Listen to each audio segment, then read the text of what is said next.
okay. She's a vegetarian. Yeah. You right with beef jerky, Gemma? He says you're all right with beef jerky. Probably can't. Meat Not- teachers not even- mocking not even- vegetarians. She's not even reacting to that. So. How does she feel about the Lego raffle win? I don't know. She just walked into a room to find me sitting in the dark, drinking Gambling. drinking beer, Skyping my mates, winning Lego on Facebook.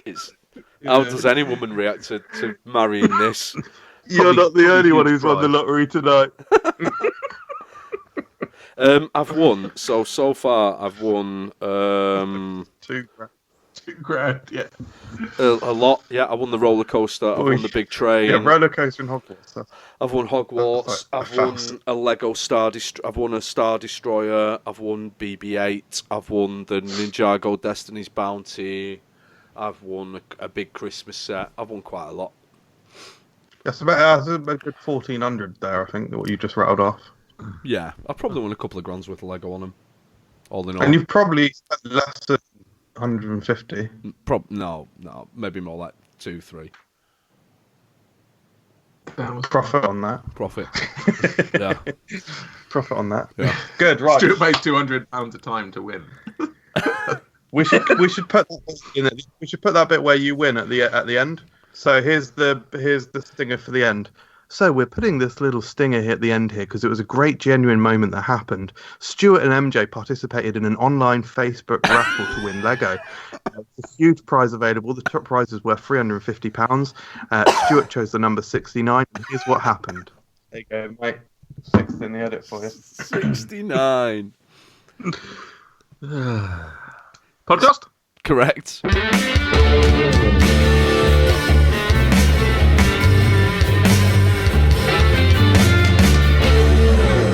Good evening, afternoon, morning, wherever in the day you're listening to this. Welcome to episode 35 of FRUK Unwrapped.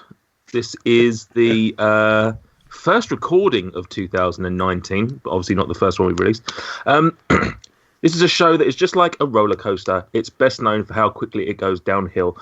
I am Nathan Big One Peterson, and tonight we're going to be discussing theme park food. But first, let me introduce the guys queuing up for the next 2 hours. This guy is the love child of Disney World, Splash Mountain, and Thorpe Park Stealth. First, he'll get you ladies soaking wet, but then he'll only last 11 seconds. It's Stuart Bullock. Thank you, Nathan. As will become patently obvious throughout this podcast, I don't really understand those theme park references, but thank you. I was going to say you could probably say the exact same reference for all three of us because I would that all of that applies to me and MJ. Why are you dragging me into this? I mean, no point. Spoil my introductions. Yeah, no point introducing anyone else. Sorry. Thanks, Carry on. mystery No, man. sorry, I'm here. No, sorry, go on. No one here. Next is the Professor Bubbleworks of our podcast. Often seen luring children in with the promises of sweet treats. Ultimately, he proves to be a slow, creepy, disappointing ride. It's Michael Jameson. Yeah, I see what you're doing there, Nate, and I just want to say that once again, I don't appreciate it. There's been a lot of rumours swirling around about me, and a lot of them aren't true. Yes, some of them are true, including the ones you just said, but I don't need them broadcasted over the internet or otherwise. Thank you very much. But hello, how are you? I'm still happy to be quite courteous and professional because obviously we've got a show to do, but I just don't really appreciate that. But I'm well. I hope you're well. Splash Mountain for you gets a lot darker, does it? And finally, our guest is a man who hasn't had to worry about the "you have to be this tall to ride this ride" sign since he was 6 months old. It's Rich Milford. Hello. Hello, Rich. How are you doing? Good, thank you, mate. How are you? Did you take offence to your one? It was a height reference. Did I take offence to my one? Yeah. No, not at all. It's probably accurately correct. Yeah. I always talk about how big I was as a child, and it's actually it's amazing. It's amazing that my mum and I are as close as we are. after your relationship nearly tore her apart. Correct. Oh. Yeah. Have you seen Alien? John hurt. John Yeah. hurt. I bet it bloody did hurt. Yeah. Yeah. Cross references. What a great start to this show. Correct. Now, Mr. Milford, sorry. is she going to listen to this? Yeah.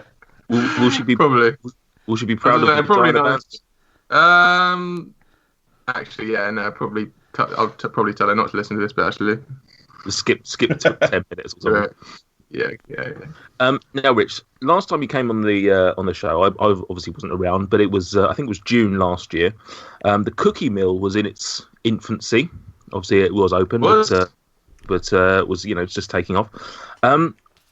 Now things are quite a little bit different. You've obviously had a stupendous, nearly what's it been now, 9 months, and obviously you've had the collaboration bar. So tell us what it's been like this near year of the cookie. Yeah, I think from when I opened at the end of May last year to kind of October, I would say it was kind of like teething problems of just finding my own feet and like finalizing what I want to do with like the packaging, or like change, like kind of gradually changing the ingredients of the recipes, like making them as good as I can be. And then from October till now, really, especially the last 2 months, especially with the Christmas box and the collaboration bar, has just been absolutely manic. Literally, like selling it from when the cookie bar collaboration bar went on sale, that's selling out. Just the amount of people that want the cookies is just unreal, and it's just really, really pleasing to see. Because obviously you had a break over Christmas as well. I mean, obviously the collaboration bar obviously took precedence for a little bit, but you obviously had about, 2-3 weeks off, something like that. Yeah, I had 2-3 weeks off because I work 7 days a week, so I was just like, I don't really want to. I kind of want a bit of time off just to kind of do a bit of admin work, talk about what I want to do with like new flavors for the new year. Talk with Steffi quite a lot, and then we had a few bits and bobs doing in the kitchen, improving it, and now here we are, roaring business every week, restocking every week at 6 p.m. on a Monday, and maybe a small restock later in the week depending on how busy we are, and exclusive flavors coming soon, which you guys might have with you. We do have them. Correct. Yeah. You sent them. The main reason I did this, because the first time I came on, I bought some cookies, and I remember giving them to MJ and YouTube, being like, "Oh yeah, cheers." So I thought it'd be funny to send you some. It seems only fair, but we'll come to those cookies in a second. But just talk to us about the collaboration bar for a bit, because that must have been like, I imagine when you started in May, there was absolutely no like idea that anything like that would happen. I don't know if you want. Do you want me to start this bit off? Because it was. We'll talk to the talk to the organ grinder first, and then. Sorry. Well, I mean, yeah. Out of the blue, Steffi messaged me. I had no idea. She was. I had no idea any of you knew the Chocolate Smiths at all. And then she messaged me. No, obviously I'm joking. She messaged me saying she loves the sound of the products. She wanted to try some, and then basically said let's collaborate. And then from there, but I can't deny that she did obviously almost all of the work. Obviously, I did the cookies, and we collaborated on the design and stuff like that. But yeah, herself and her design team did it all, and I can't be more grateful for the amount of help that she gave me and the amount of traffic that she's put my way towards my Instagram and shop. So obviously it went on sale. When did it go on sale? 5th of January, I think. And we were actually speaking like 10 minutes before it went on sale, saying, "Oh yeah, like 100 bars that will probably sell out in."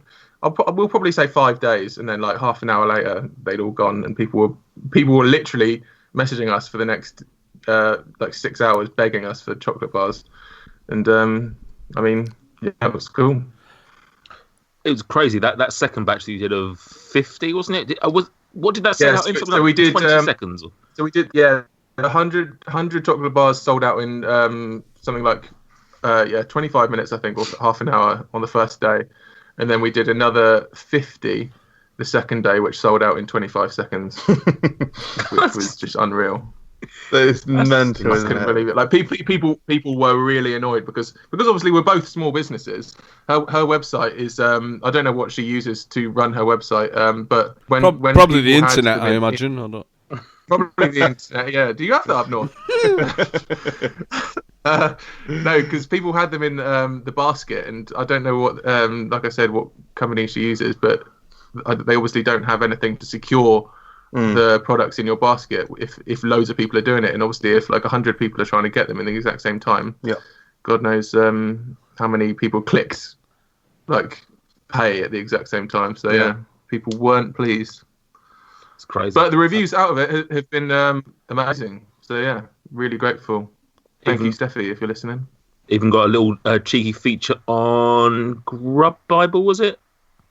One of those? Food Bible. Yeah, Food Bible. I got that. Yeah, Food Bible. She messaged me because obviously we sent them out to bloggers. I think we sent 5 or 6 out. Obviously, MJ got one. Correct. I can't remember. He's changed his name now on Instagram to. He used to be Run Cheat Repeat. Run Cheat Repeat. Yeah, he's now known as Franken Creations because he does his own kind of like he makes his own kind of chocolate bars out of chocolate bars, which quite cool. But yeah, he took a really good picture and it got featured on Food Bible. Didn't tag me or Steffi in it though, so yeah, I saw that. I was fucking fuming about that. I know. Tagged him though, so thanks for the great picture, mate. No. Yeah. Obviously that did help quite a lot. Sick. Okay. Well, 2019. Let's see what happens to the cookie mill, and obviously, as you've already alluded to, new flavors. New flavors, yeah. So we've got the Valentines box coming out. Pre-orders go on sale this coming Thursday. So that's Thursday, the 7th of February at 6 p.m. We're only doing 50 boxes. So that's each box contains 6 cookies. So you get 3 of each flavor, individually wrapped. The flavors are a double chocolate cookie with white chocolate chips, honey roasted peanuts stuffed with peanut butter, and the other cookie is a strawberry flavored cookie with white chocolate chips stuffed with Cadbury milk chocolate spread. Are Stuart and I okay to open these now? Is it because you said open during the podcast? Ahead, yeah. Is it time? Yeah, why not? Yeah, have one now, have one later, have both now. Let's try them both as like a live review. Which ones are you going for first? Strawberry. I'm gonna go for the strawberry one. Right, hang on. I need to turn my torch on. Oh, hang on. I've got a text from my wife. I've got a text from my wife. I'm leaving you. Yeah. I've eaten Richie's cookie. It's amazing. I want him. Have you ever thought of issue? What did you say? I'm leaving you. I'm going to Rich. No, she said this is delicious. Has he ever thought of issuing warming instructions with the cookies? Bet they'd be even more amazing warm. Fun anecdote about that actually. Not long after I opened, I put a thing on Instagram saying, if you like fun fact, if you warm our cookies for like 1 minute to 2 minutes in the microwave, obviously I'm way overjudged how much to microwave them for. MJ microwaved them, then sent me a video the next day of his kitchen filled with smoke because caught on fire. Yeah, just to clarify as well, I did it for 20 seconds. Walked out the room and I was like, "Oh fuck! I didn't even know that was possible." Yeah, so 5 seconds. No, like 10 seconds, I think. I might put a sticker on in the future saying heat them up for 20 seconds. And Nate has actually frozen them before, which do actually work as well. Right, I'm eating. Oh, jeez, we're on the strawberry one, yeah.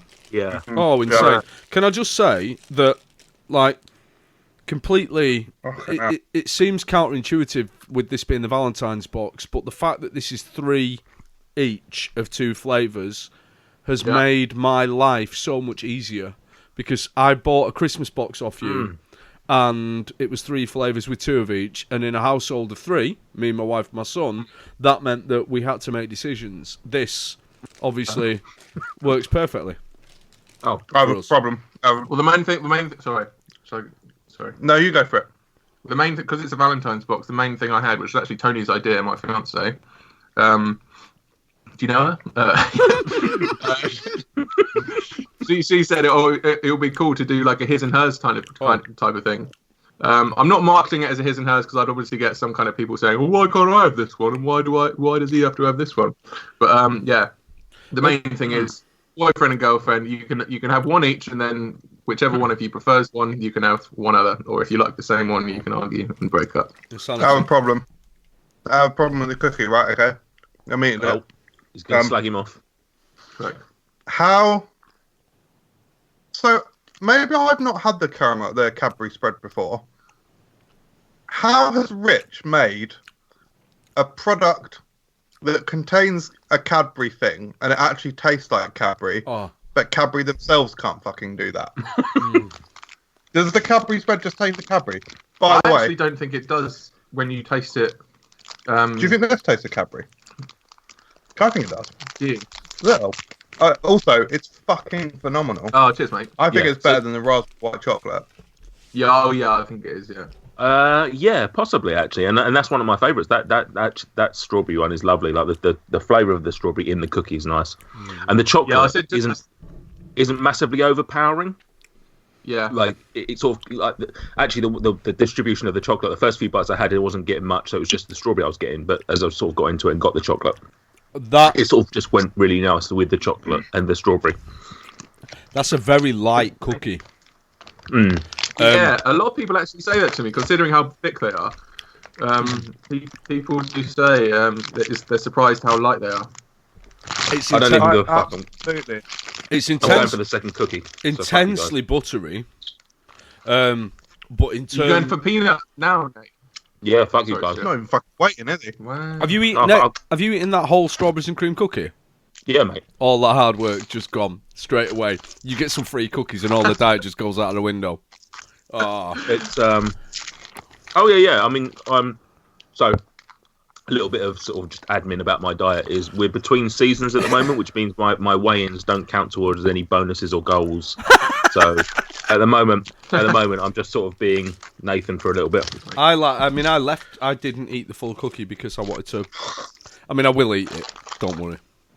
No, it smells. I'm on the next one now. It smells amazing. But hang on, just want to say the strawberry flavour in that cookie is fucking sensational. I actually said to Tony earlier on, just before I came here, because I gave her one and I took a bite of it, and I was like, I wasn't sure. I was a bit worried I was worried it was going to be just a berry flavour and you couldn't pick up the strawberry. But then I think the aftertaste you do properly. It's like a really nice strawberry, slight hint of vanilla.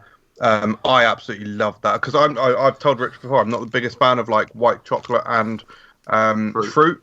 But that, I think that's in a totally... I would put that in a different kettle of fish to the raspberry white chocolate.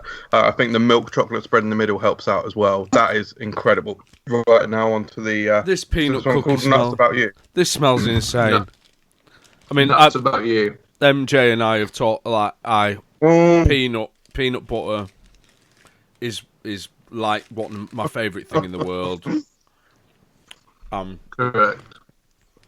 So MJ, have you not had these before? Has Rich not bestowed these upon you previously? No. Debut. Wow. Oh my god. Oh fuck. This is nice. Oh, the nuts. Yeah. Yeah, I was going to say there's a very subtle honey flavour.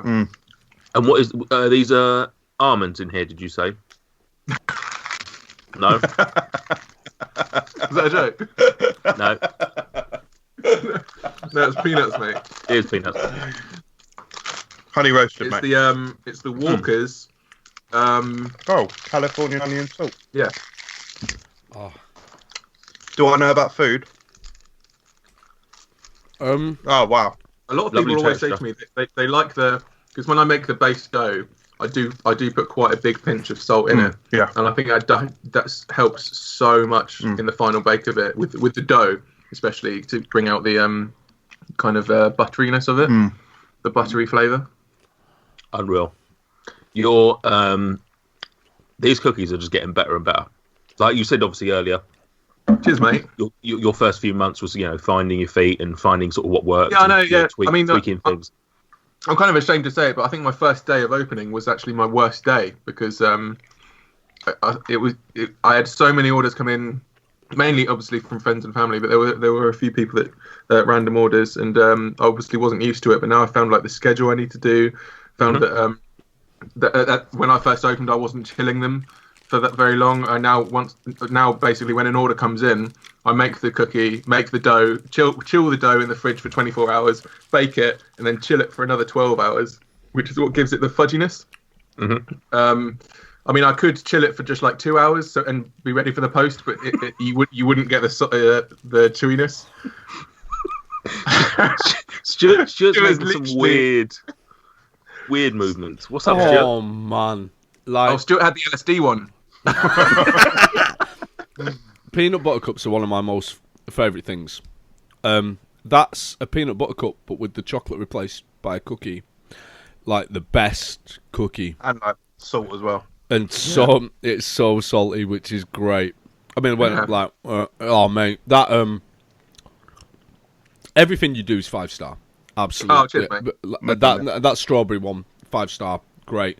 That peanut butter, that nut cookie, that's a 6-star cookie, man. Wow. Oh my God, Stuart doesn't give 6s. That's 6. That's 6. Wow. Stuart doesn't give 6. He don't. Wow. Stuart doesn't believe in the concept of the 6-star review, and you've made him believe in it. Until now. That cookie doesn't deserve to exist. It's like. Oh, thank you, mate. It's like a 6. It's ridiculous. Yeah. I think I said. Did I say to you? There's a strong chance that will be a new flavour in the shop. Very strong. Because I've been talking to my brother. Because my brother works. I say works for me. He works with me now, and we've been chatting, saying we'd like to make at least one of the exclusive flavors that I've done a full flavor, and it was going to be the hot cocoa marshmallow because that was a really popular one. But I think this one might come first. Yeah. Is it worth? Have you ever considered like throwing that out for like a vote just to see what the public want? Yeah, true. Actually, yeah, I think I might do that. I mean, the thing is, we all love peanut butter and chocolate, but you would be surprised. How many people don't like it? I get a lot of messages from people saying they don't like peanut butter and chocolate. I don't know if they've never had it or they don't like the idea of it. But I mean, I was the same. Before I ever had the combination of peanut butter and chocolate, I was a bit like, But then I had a peanut butter Kit Kat when they first ever came out, and I was like, oh, they're obviously incredible. Correct. Yeah. I mean, in a way, like, if you have never had that combination, I guess the idea of salt on chocolate, for example, it just sounds like a weird thing to have. But it does work incredibly well. Well. These are two fantastic cookies. I'm actually probably slightly the opposite of Stuart. I probably slightly prefer the strawberry one. Wow. But both of them are nice, incredible cookies. I actually like to hear stuff like that because obviously it just means that like cookies are pleasing people immensely. Yeah, and I expected to enjoy the other one, the nut one, more, which is why I wanted to do it in that order.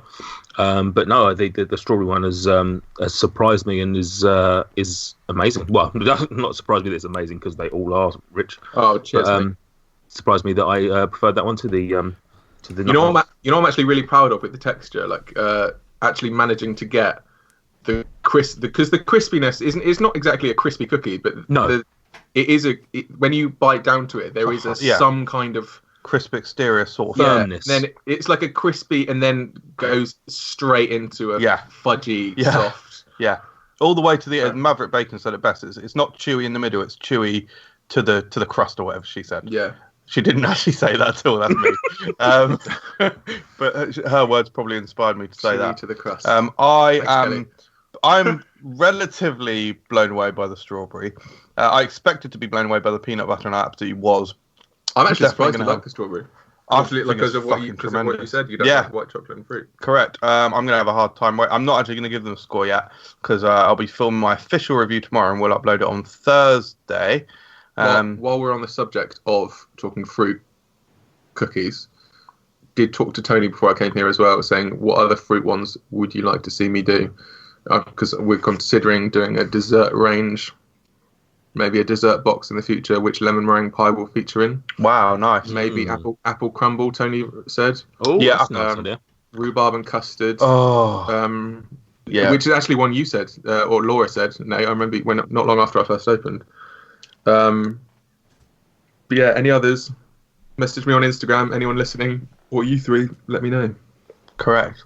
I will say we uploaded some sort of mocked up McVitie's nibbles today, and uploaded 6 different ones, and they've sort of it wasn't intentional, but they've sort of inadvertently caused a natural progression, a natural poll, and the winner by country mile is the McVitie's Gold. So I think there might be something in blonde chocolate and Biscoff, maybe. So where was this poll? Did you put it on the stories? No, it's not a poll. It's just looking at how many People likes like each one of them have. people like it. Oh, so okay. Maybe a controversial thing here, but I don't actually like gold. Is gold Karamak? It's basically, yeah. Yeah, I don't actually like Karamak. Wow. I would say of the ones you put up, that would be my one that I would choose out of those as well. Although the Cracker Crisps is a nutty idea. That sounds fucking phenomenal. Mentally good. Yeah, correct. I agree. And it's actually the least one, the loser, but it's obviously the best. People can't get their head around it. I want to do more stuff like that in cookies, like what the Monster, where I put crisps in it, and people are like, "What?" Yeah, correct. The only problem with it is not many people buy it. Well, MJ's already given you an idea tonight. Beef jerky. Beef jerky. There you go. Well, I made candied bacon for the first time today. That could probably go in a cookie. No, probably not. Actually, refrigeration. Anyway, but yes. Maple and bacon. I am toying with the idea. I said to MJ just a minute ago, for our first birthday. I am actually going to be on honeymoon at the time, but when I get back, I'm considering doing a birthday cake flavour and stuffing it with buttercream or cream cheese or cream cheese frosting. Cream cheese. Yeah, correct. Cream cheese. And like more vanilla flavouring than usual. Yeah. Oh, I'm going to fucking die. And sprinkles and maybe popping candy for a little bit of extra texture. That's the fire of the candle. I think we've just found the first 7-star product for MJ. Correct. Yeah. Isn't it, though? All right, well, let's move on. Cookies are phenomenal, and if anyone out there listening has not ordered yet from Rich, please do head over to, what's the official, is it cookiemill.com? Yeah, it's the cookiemill.co.uk. It's an Etsy shop at the moment. We're looking to move over to our own entity later in the year. Wow. Yeah, because it's annoying because I get a lot of people message me saying, "Oh, I can't see any of your products because you're sold out," which is unfortunately one of the things that Etsy is annoying about. Because once we're sold out, it doesn't say sold out; it just takes the products off the main page. Oh, that's stupid. So I've added a banner where people can now see the flavors if you go onto the cookiemill.co.uk at the top, and it will say that we restock every Monday at 6 p.m. unless we already have a busy order on. Yeah, fabulous, awesome. Hello, it's MJ. You're listening to FRUK Unwrapped. Please leave us a review on iTunes and check out our other exploits, which does include our Instagram page at FRUKgram and our Twitter page at Food Review UK. And hey, we've got lots of awesome videos on YouTube. Thanks a lot for your support. Let's move on. A little bit of news. MJ, have you got any food news before I do the FRUK news? I've got no food news, but I've got a minor piece of preempting your news. Okay, you can preempt my news. This is literally double excitement for the fans. Nate's is fucking massive news. My news is it looks like the cabinet down the road has been upgraded and we'll be getting fibre broadband soon. Oh yeah, that's good. Everyone's laughing. Oh, how is that relevant to me? Ignorant people. It means that we can do longer videos, and actually they'll upload. And most primarily, it means that we'll be able to do live FRUK shows again, which is going to be something that we're going to explore massively, assuming that I definitely do get fibre later. So you'll see live FRUK shows with all the guys, different presenters will be able to get in. What's fibre later? So it's an exciting reward for the fans. Speaking of exciting rewards for the fans, Nate, do you want to... Oh, wow. We're launched! This week we have launched, and I don't know if I'll release it on Facebook before you hear this on the podcast. Probably will. We've opened up a new Facebook group called officially FRUK Unwrapped and Fans, and basically this is your chance of joining in a group with fellow like-minded FRUK fans such as yourself, interacting with them, and also probably more importantly interacting with us, the hosts. You can sort of chat to us and you can share shit, you can talk about the channel, you can talk about food, you can talk about whatever you want. It's just basically a safe space for you weirdos to hang out together and do what you weirdos do best, which is be weird and talk about FRUK. No, you're not weird. You're not weird. You're lovable. That's why we've done this. So if you search for that... Sorry? FRUK complaints group. yeah, we just want to have a place that, the fans can sort of interact with each other, because social media is great, and obviously it's great seeing your comments on the bottom of the posts on Facebook and Instagram and whatnot. But there's no sort of real interaction, and it'd be nice to see a little bit more of that from our community. So that was the idea of designing this, and obviously then it sort of brings you hopefully a bit closer to us hosts, and we can interact back and shit like that. And so go. Nice to see the face behind the commenters. It would unless you're, especially if you're one of the dickheads, I guess it'd be nice to know exactly who you are, where you live. So yes, that is that's FRUK, Unwrapped, and fans, and I will be sharing it shortly on all of our social medias, so you can find the link there, and it will probably be at the top of our Facebook page. Mm-hmm. So go click on that, join, find us, have a laugh, share memes, and go viral, and do things. Clink on tweet. It and do memes. Correct. Bong Lungs, expect to see him there. I hope tweet. to see. Is he already there? Is Bong Lungs Logan James, or is that? Logan's a teacher, man. I hope no. Can't say things like that. I don't know. I've heard him talk about his work. He probably is. Lovely, Jubby. Right, let's move on. Tonight, as I've already mentioned, we're going to be talking about theme park food, which is actually quite a niche subject and a bit difficult to sort of really put together a quiz over. So for Quivia, I'm going to be talking a little bit about just theme parks in general. Wow! Stuart, play the theme tune. Q-U-I-V-I-A. Yeah, it's Quivia time, so play Quivia. Q-U-I-V-I-A. Yeah, it's Quivia time, so play Quivia. It's like a cross between some trivia and a quiz, and as such it stands apart. The two of those two aforementioned words. Q-U-I-V-I-A. Yeah, it's Quivia time, so play Quivia. Q-U-I-V-I-A. Yeah, it's Quivia time, so play Quivia. So as I say, it's we're going to talk about theme parks in general. I expect Stuart to ace this, as we all know.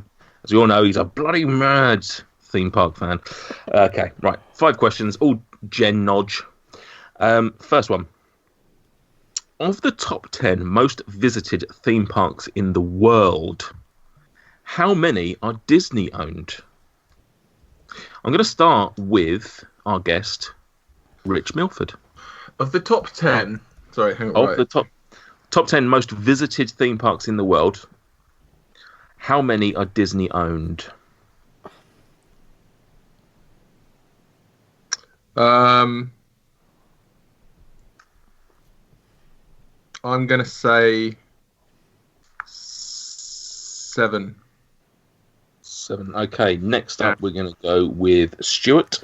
7 sounds possibly correct. Let's go 8. Michael, why are you shaking your head? Michael Jameson. 7, bonus point.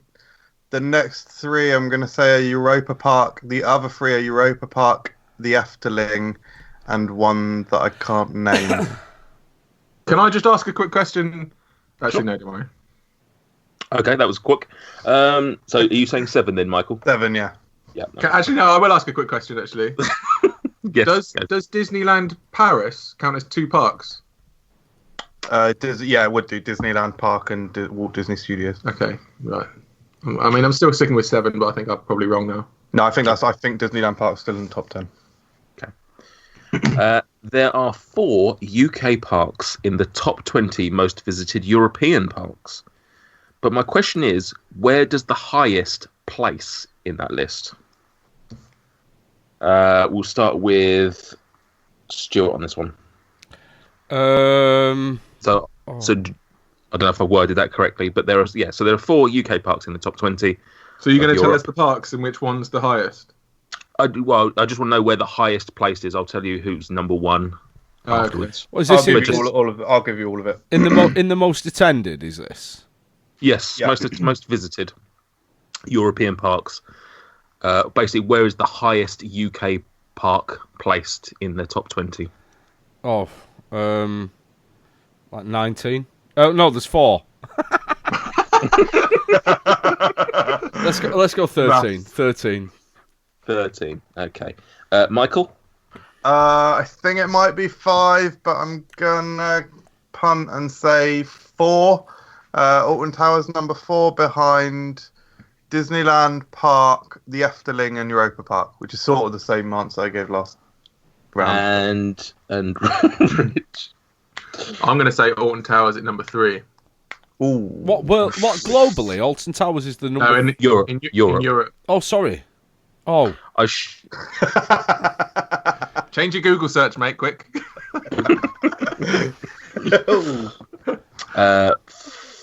Question number 3. Formula Rossa at Ferrari World in Dubai is the fastest roller coaster in the world. Correct. But what? Right, that's a point to Rich. But what is its maximum speed? Oh, shit.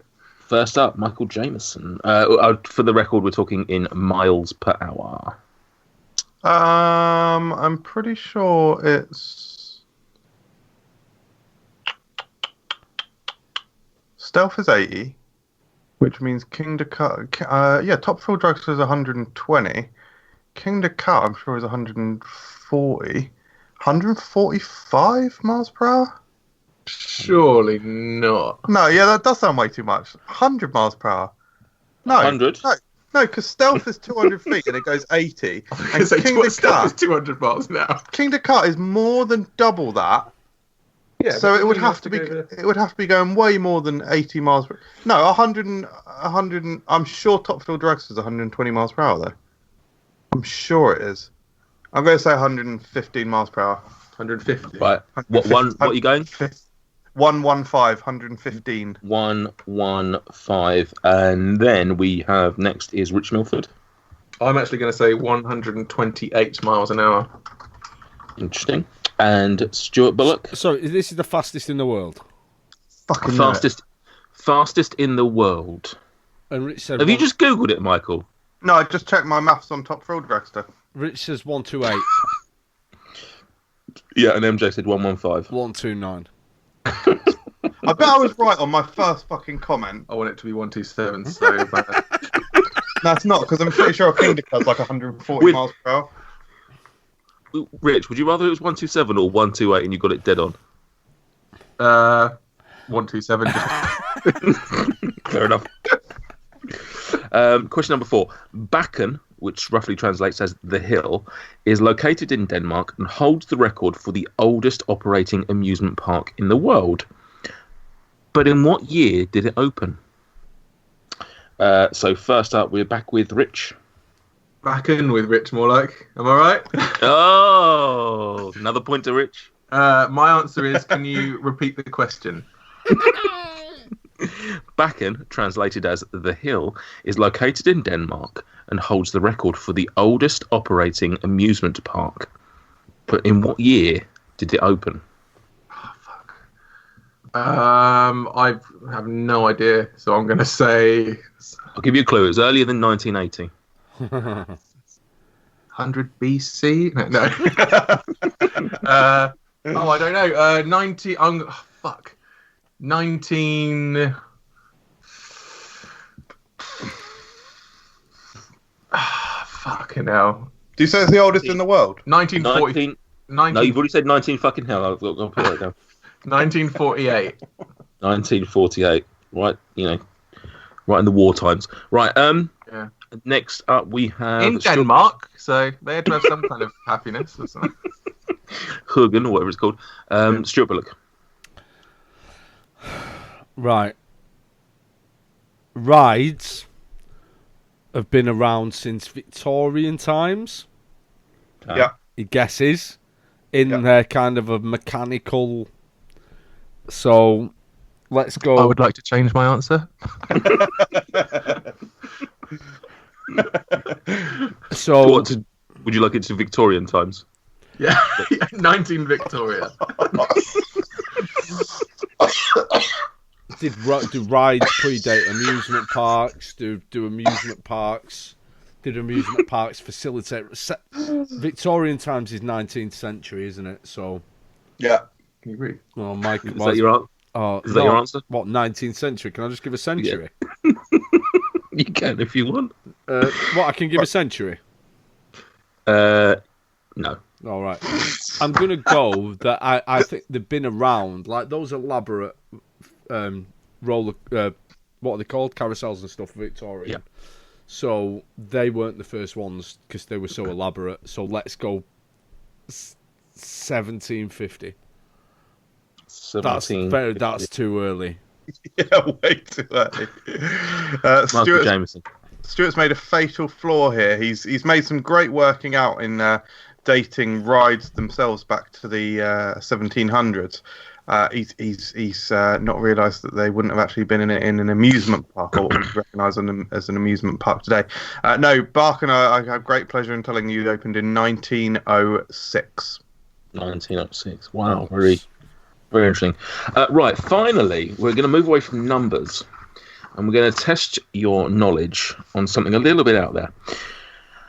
I'm going to ask you each for an answer. As is customary in a quiz, yes. And you will each get 3 points if you are correct. The Simpsons is renowned for, has featured many fake amusement parks in its show. 3 points if you can name any of them, but you can't copy someone before you. All I'll need you is to give me the name of a theme park, a fake theme park that has featured in the Simpsons television show. Yeah, go on. I'll go first. I'll go first. Well, no, it's Stuart Bullock first. And then who? Yeah, then who? Then MJ and Rich at the same time. Shotgun first, because I just shotgunned it. Probably so. me, I think. So It's Stuart Bullock first. he doesn't know. Duff Gardens. Ooh. He's fucking done it.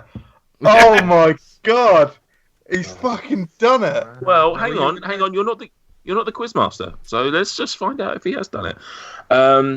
Next up is Michael Jameson. Oh fuck. Itchy and Scratchy Land. Fucking bastard. So that leaves us with Rich Milford. I don't know if it's right, because I was going to say Itchy and Scratchy Land, but I'm going to say Krusty Land. It's got to be a Krusty one, hasn't it? Krusty Land, Yeah. Krusty World. Fucking hell, we've done it. I can't believe that. Well done. Krusty Land. Okay. Well, you might not have done it. I think all of those are correct. Let's do the questions. Right, the answers even. Of the top 10 most visited theme parks in the world, how many are Disney owned? The answer is not 7. Shit. But it is 8. Stuart, bang on the money. Shit. What were they? I'll answer that. Well, no, you won't, because you got 7 and not 8, so you don't know all the facts. Magic Kingdom, Epcot, Animal Kingdom, what's the other one? Hang on. Let me tick these off. What's so the you're other saying one? what? Studios. Magic Kingdom, Hollywood. Epcot, Animal Kingdom, yep. Hollywood Studios, Hollywood Studios, yep. Shanghai Disneyland, Correct. Disneyland Paris. Incorrect. Tokyo Disneyland? Yeah, to Disney Sea. Tokyo Disneyland, Tokyo Disney Sea, yep. California's Great Adventure. Incorrect. Incorrect. Disneyland California? Disneyland Anaheim, yep. Those are your 8. That's it. Yeah, well done. That's it it, was yeah. Universal or? Yeah, the other two were, I can't remember exactly. Yeah, it was, I think it was Universal Island Adventures and Universal, or maybe it was California and Florida. But anyway, regardless, not Disney, don't care. Question number 2. There are 4 parks in the top 20, and the highest ranking UK park is 10th. What? Correct. Wow. It is, Michael, which park would that be? Europa Park's number 1. Incorrect. Disneyland Park is number 1. Correct. Europa Park's number 2. Correct. The Efteling for 3. That is 4th. What's the one in Copenhagen? Tivoli. Tivoli Gardens. Is that up there? No, I don't think that would be before 10th. Yeah, that's number 5. Oh. Fuck. No, that's mental. Yeah. I mean, you've missed number 3 at the moment. Oh, Walt Disney Studios. Correct, yeah. What number was Efteling, sorry? Efteling was 4. Tivoli was 5. Mirabilanda? That is not 6th. I don't know if Puy de Fou. That's no. Yes, that's 9th. Park Asterix? Big World. This is really that is joint 12th. What, Park Asterix? Yes. Fucking hell. Camelot. Put it this way. American number Adventure. Number 7. I think you've been to recently, Michael. Chessington. Of course. Paulson's Park. Lisaberg. This is getting boring. Park is actually a great day. 6 is Portaventura. Oh yeah, of course. 8 is Gardaland. Yeah. 9 is Port de Foy. Number 10, the highest ranking UK is Alton Tower. Legoland. Of course, it's Legoland. Alton Towers is joint 12th, and I'll just do the others. Thorpe Park is 17th, and Chessington is 19th. I'm a fucking idiot because I knew Legoland was higher visited than Alton Towers. It took it over about a couple of years ago. So that Stuart Bullock is 2 for 2 there because he guessed 13th, so he was closest. Question number 3, Formula Rossa, maximum speed. What was it you said, Michael Jameson? What was the first speed you said? Like 140 miles per hour? Yeah, you should have gone for that. It was 150.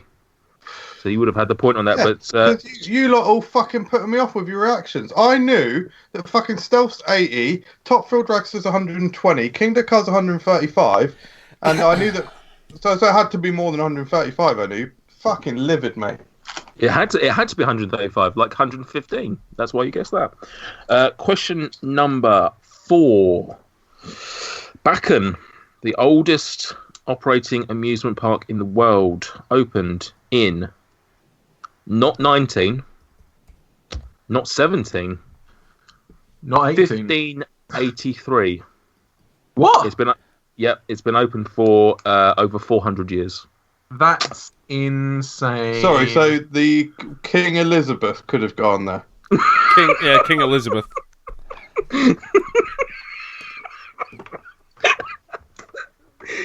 Especially with the glasses as well. So Stuart once again gets the point on that. So that's 4 out of 4.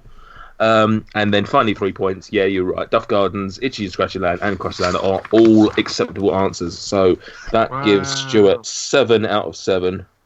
And someone screenshot. You two, no. And you two get 3. You could also had Blockoland, Chlorine Dreams Indoor Water Park, Cretaceous Park, Discount Lion Safari, Disneyland. Sorry, discount. I saw that episode the other day. Actually, it's well funny. Discount Lion Safari. Yes. Sorry, what's discount? What's Discount Lion Safari? I don't know, it's just Lion Safari but cheaper. Oh. Euro Itchy and Scratchy Land, if you wanted to be hipster. Krusty Land obviously had Mount Splashmore.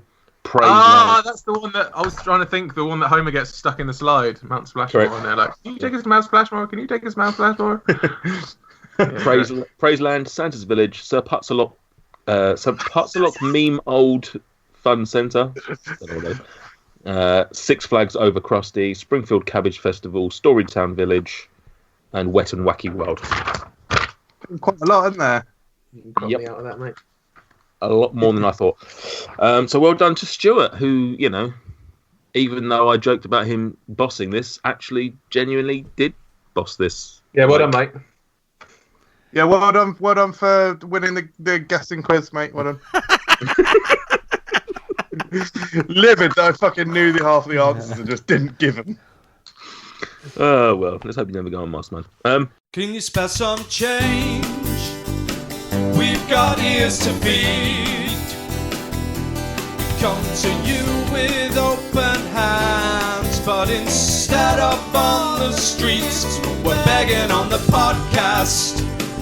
Do you want this episode to be our last? Will you please go to Patreon and donate some cash? If you enjoy the Food Review UK content on YouTube and here on the podcast, then please consider heading to patreon.com/foodreviewuk and making a small donation. So, theme park food. This is an area of food I have little to no knowledge, experience, or opinion over.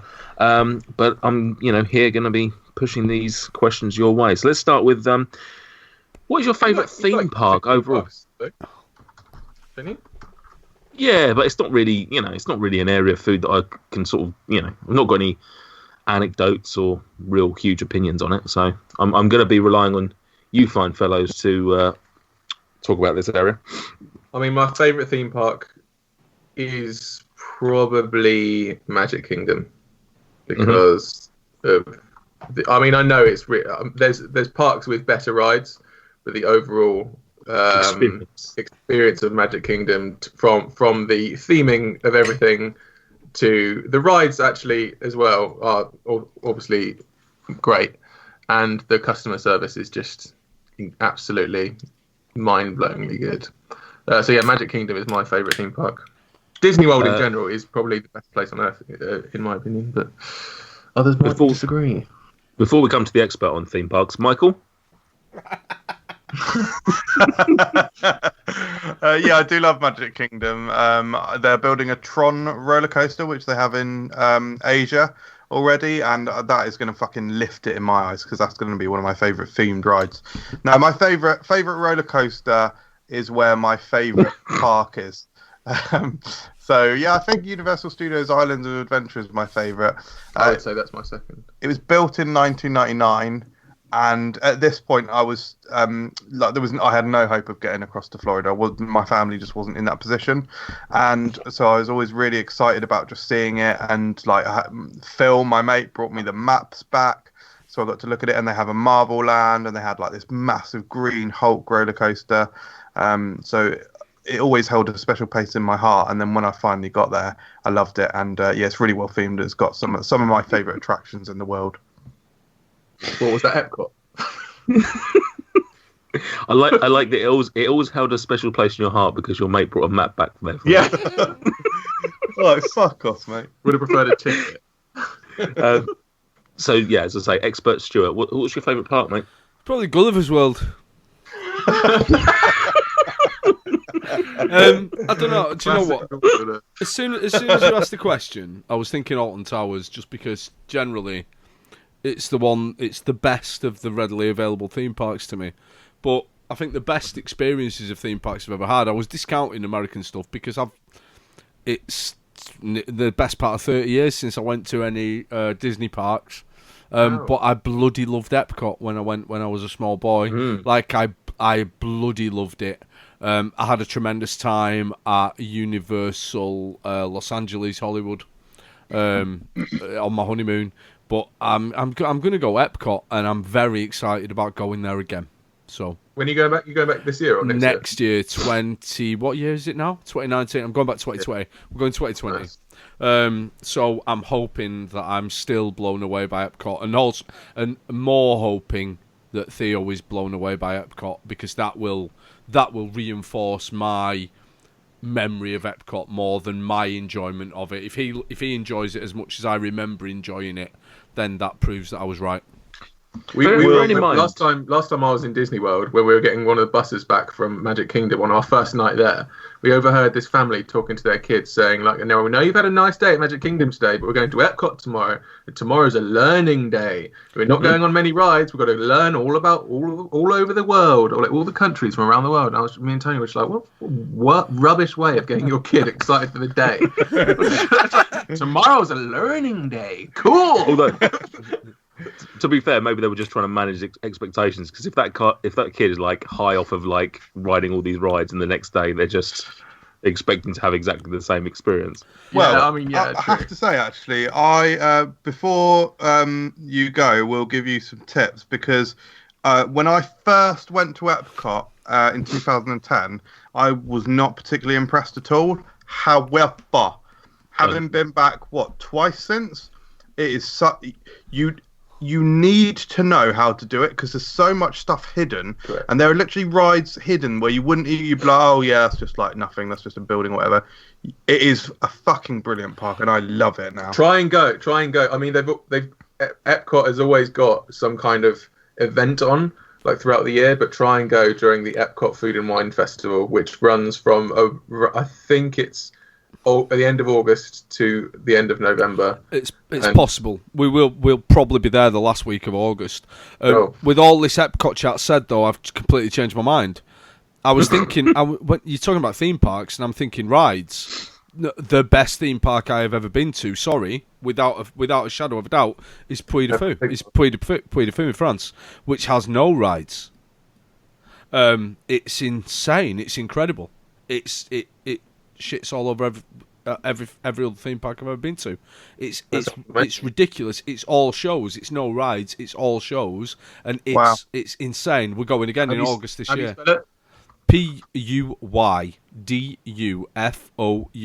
Puy de Fou. Oh, right. It's PewDiePie. PewDiePie. Is that the same thing? Yeah, it's the same thing. Yeah. It's just wait. You said this is a part. It's just a dude. Yeah, Scandinavian dude. Yeah, a man who subscribed to PewDiePie. That's the thing, isn't it? Have you been like he needs it? Subscribe to PewDiePie, everyone, in case you don't know who he is. I don't know what that is. It's a thing. Puy de Fou. Well, yeah, I'm going to go to Puy de Fou. It's insane. While you're doing that, I'll just... Puy de Fou. Puy de Fou is insane. We're going again in August this year because we're going back to France again for the third year running because we're so unimaginative. We just keep going on the same holidays. We're going to It's just like a laughing kind of thing. Is that the word? No, it's not. Live action. It's basically a Warhammer theme park. Warhammer. Warhammer. Will you be able to get into Europe now? Yeah, it is. It's amazing. It's insane. Very good point, Nate, and I'm glad you brought it up. I was wondering when we were going to talk about Brexit. Bloody love Brexit, mate. Bloody love how Brexit's going to impact. I love hearing about it every day. I love how it's making completely obtrusive impact on my life. It just in terms of me going on my annual holiday to France, how Brexit is going to impact that in such a negative way. I like that. I see that as a positive. I see the fact a challenge. It is. I mean, if you're not challenged, what's the point? Life's too easy, isn't it? Life is too easy. And what I want on my hard-earned 2 weeks in France every year is I want that slight challenge because it is too easy. Exactly. So I mean, I want to thank all the racists. I want to thank all of you for voting for it. Thank you, Michael. Yeah, thanks, Michael, for voting for Brexit because my life was too easy. Yeah, I appreciate that. I understand that. Michael, you're still focusing on Puy de Fou, aren't you? Sort of. It's insane. It's just ridiculous. It's just brilliant. It's you know when you go to a theme park, you go to, is it Disney that do the Waterworld show? No, Universal. Universal LA. They don't do it in Orlando, but they do it in LA. Like you go and watch that, and you're like, wow, that's amazing. Imagine a theme park that's just got 50 of them, but better. Wow. With lions. 9-hour drive. Not ideal. Not ideally located. If anyone cared, mine is Erotica Land in Brazil. Sex theme park. Let's move on. So, theme park food as a whole. What are your experiences? What's the feeling on theme park food in general? Just take your own food. Take your own food, don't you? Can we say our favourite rides? Go on then. Mine is actually the Hulk. My favourite park is Magic Kingdom, but my favourite ride is the Hulk. Second favourite being Splash Mountain. There you go. Can I say my favourite ride? Yes, you can. Yeah. The Hulk. Can I say? In your second? Because we're just doing two. FRUK. Oh yeah, that's good. Is that in Erotica World in Brazil? Yes. Probably Manta at SeaWorld. Wow, incredible. Wow, goes to SeaWorld and doesn't care about all the animals. Can I say my favourite ride? Yes, please. Yeah, go on. Please. Don't know. What's the favourite show? Don't know. Don't know. Pooh show already. Not bothered about rides. So Legoland as well. Can I say my favourite ride? Yeah. Oblivion at Oh Alton Town. no, it's rubbish. Wow. Oblivion's rubbish. Love What? Oblivion. No, Oblivion's fucking amazing. It's one and done though, isn't it? It's like once you've been It on is. Oblivion, like Nemesis is Rich. Stop doing that, Rich. Nemesis, go on that again and again. Enjoy it. That I is dunno. true, but Oblivion the Oblivion's my drop- favourite drop on a roller The drop in coaster. Oblivion is very good. Oh, I Correct. mean, just looking at the However, Shikra is better. And it's She-Ra. Shikra in Busch Gardens. Have Essentially Right. the same ride, but much bigger and longer. So, Anyway, people have tuned in for a food podcast, and Same we've ride. gone massively off track. So yeah, Well, Michael. I'm just pointing out to MJ that Shikra is the exact same ride as Oblivion, isn't it? I'm livid. I should say, I do actually have a spreadsheet where I've calculated all my favourite rides. No, but that's And it's not a fascinating. matter of opinion. I've given each of them a score for their various attributes, which includes colour scheme and theming, comfort and smoothness, and layout and all this. You guys might be able to see this Um, spreadsheet. And yeah, Incredible Hulk is number one. Factually, I've actually on my list. I didn't choose this. This is just what the scoring came out at. But Nemesis Nemesis comes out at number 2. Expedition Everest 3, Mako 4, and Manta 5. You know Carry what? on with the show. I've never really thought about how lucky a woman Claire is until Michael started talking about his theme park rides spreadsheet, and just how interesting their lives must be, and just the conversation she must get thrilled with. Don't know if I should be offended. It sort of feels like I should. Yeah, definitely be offended. Right, food. Can we please move on to food? What is everyone's general feeling on theme park food? Overpriced to mediocrity, or an enjoyable addition to the rides? I'm going to start with Rich because this was the subject that he chose, and also he was going to say it anyway. Because he's already talking. He's literally interrupting me to answer me. Brilliant. I would say very overpriced, but enjoyable, because while you're there, you're kind of caught up in the day, aren't you? When you're at a theme park, you're just like, your common sense of how much food should cost goes out the window, and you just think, oh, let's just get one of these. And then when you think about, oh, I just spent 11 quid on a hot dog. yeah, correct. That's so true.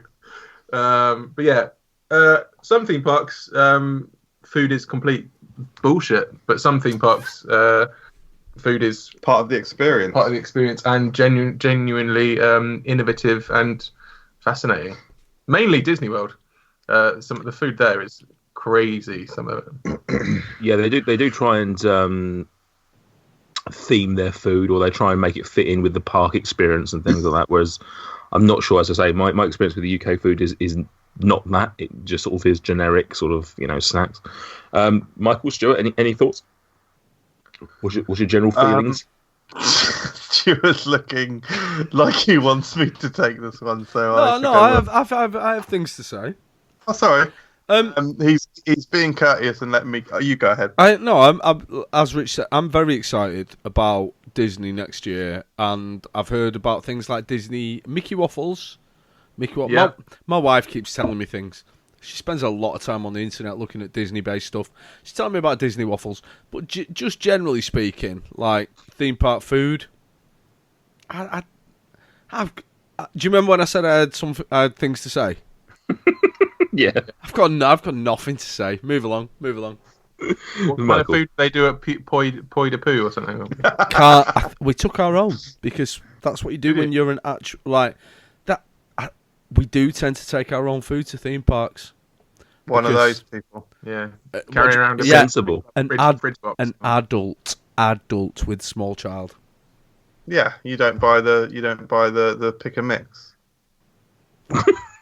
Do they sell pick and mix at theme parks? What? Lunch. That's lunch. Pick and mix is lunch. It's lunch. Cheaper than a meal in a theme park. You just fill it up with the little bottles. What bottle? Yeah. Little bottles? What little bottles? Coke cherry. Coke cherry. Coke cherry bottles. We got a small smattering of videos on the channel actually about theme park food. It is a mixed bag. You either get You either get just total bollocks that is just overpriced and shit just shit food, which you do sort of see everywhere. You can see it at Disney World, you can see it at Universal, you can see it at Alton Towers, blah blah. So it's far-reaching. Then you got the slaggy nice food, which you do see everywhere. Things like donuts, like I fucking love a donut. And it's just cheap and nice and delicious. But then you've got your themed experiences. So they take the theme park right into the theme food. And some of the reviews that we've done on the channel that include this are the Avatar Night Blossom slushy drink. Correct. With a commemorative glass, which is at Animal Kingdom. The cotton candy vanilla tonic water. Oh, can I just say that the souvenir cups that you get with certain drinks can just get in the bin because it's just something extra to carry, in my opinion. Brilliant. He's fucking drinking from one right now and he doesn't even realise it. Well, that'll be going in the bin before I leave, mate.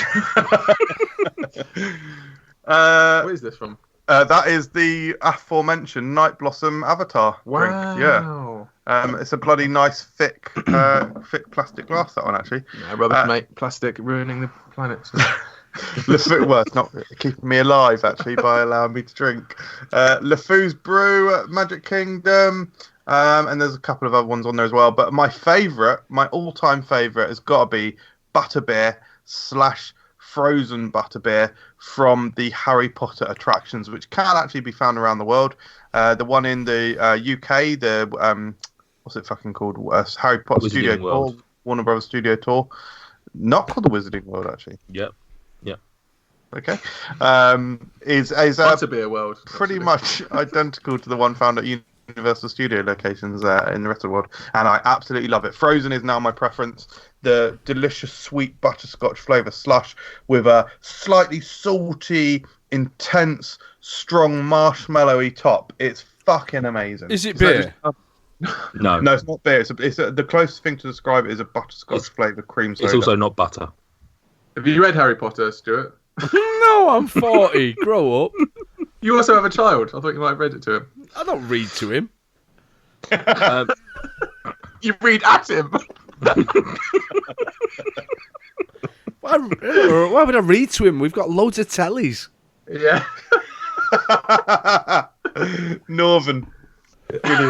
Do any theme parks sell beer? Yeah. Epcot does. Does it? Yeah. Like, what? There's an English pub. Epcot does a thing where all year round where you can drink around the world, where they give you a little kind of passport thing, and they give you little little cups of wine or little cups of beer, and you go around the world and drink. Move over, Foy. And it's all wines from different countries, obviously, and it's a really fun experience. Wine. Did you not understand the question? You like a wine now and then. Not the drink.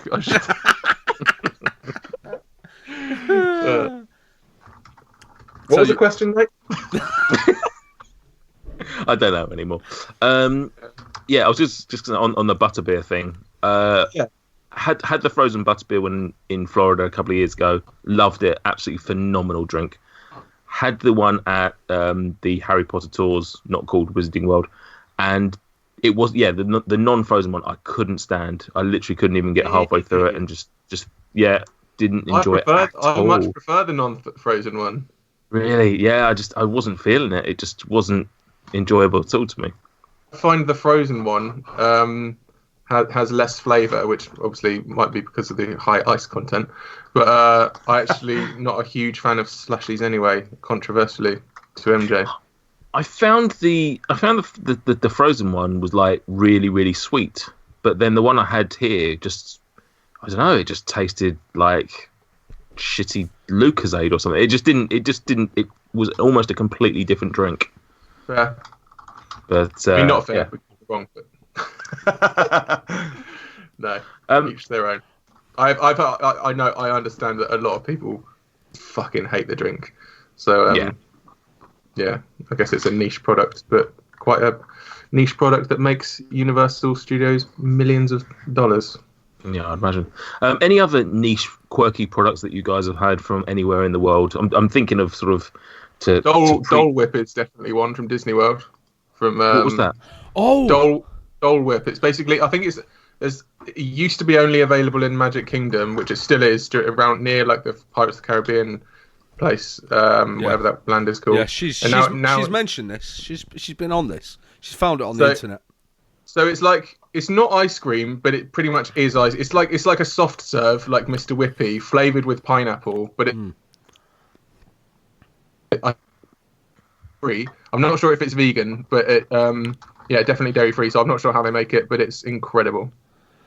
I've heard about this, and we're talking about getting one of these. We're hoping to get one of these Disney dining plans when we go. Oh yeah, and you can get this Dole Whip on like your snack credits, and it's like a big thing. It's basically pineapple sorbet, isn't it? Yeah, essentially. Yeah. But you can get you get different ones. Like going at the end of August, mate. You're going to be going through these. I think some of them, what Tony and I used to get, they fill up the glass halfway full with pineapple juice and then fill it up with Dole Whip on the top, and then. I've never tried them. What? I've never tried it. Get out. I've never tried it. No, literally, actually get out. Leave. I didn't try it. I want to now. That's mental. Yeah, I want to. When are you? I mean, obviously, I've spoken about our plans. We're going 2020. When are you hoping for a next? Are you going next year as well, Jameson? Yeah. Oh, sorry. Yeah, I'm going 2020. What about you, Richard?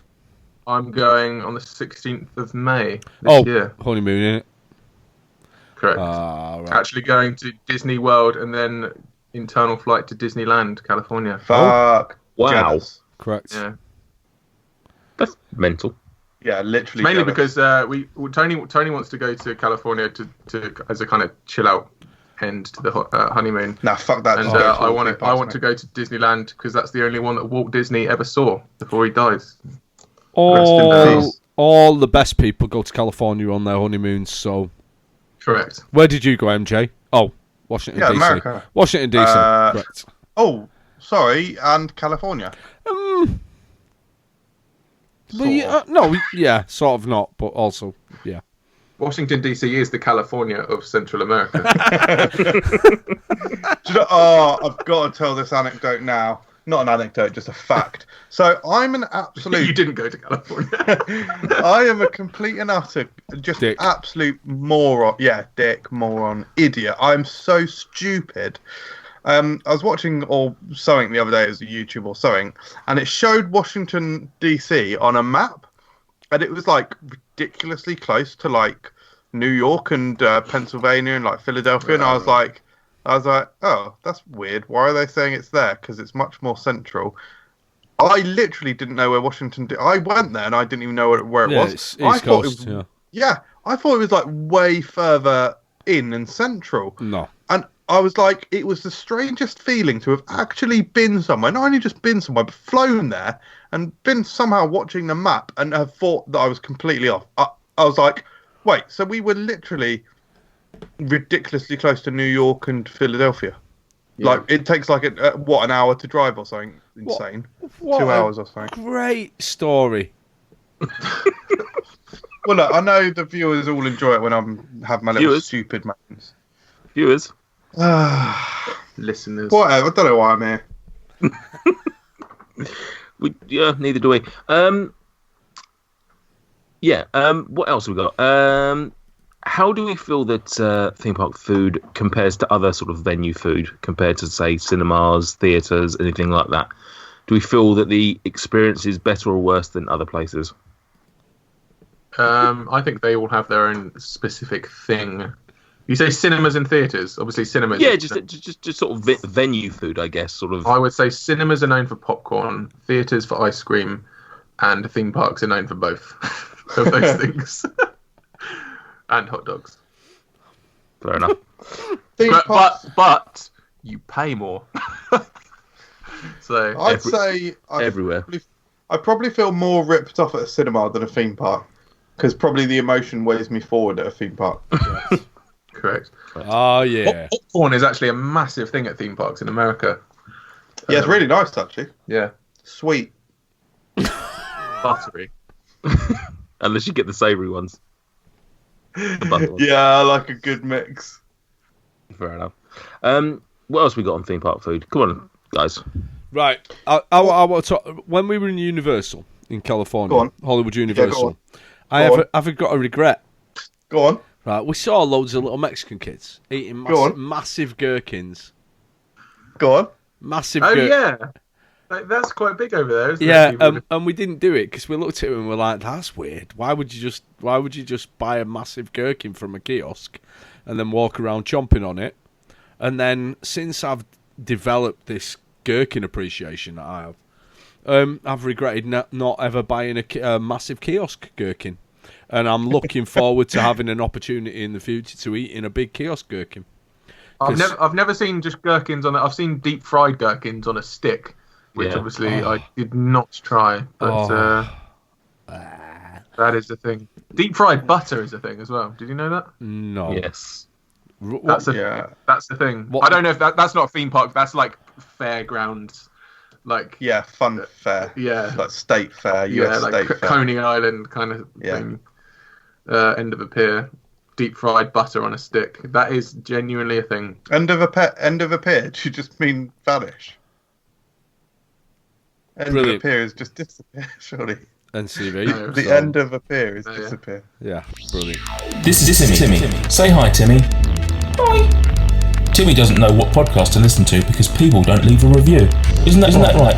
That's right. And isn't it also true you're not an orphan? Absolutely. There you have it. Conclusive evidence that orphans, and definitely not me using a higher pitched voice, have a harder life because you don't leave a podcast review. Reviews today. Save an orphan. Well done, Michael. That's good. Yeah, that was good. Anything, so yeah. Speaking of end of piers and fun fairs, I think it's something MJ you brought up earlier in the week. That's right. How do fun fairs compare? Is it a different experience? Do you think?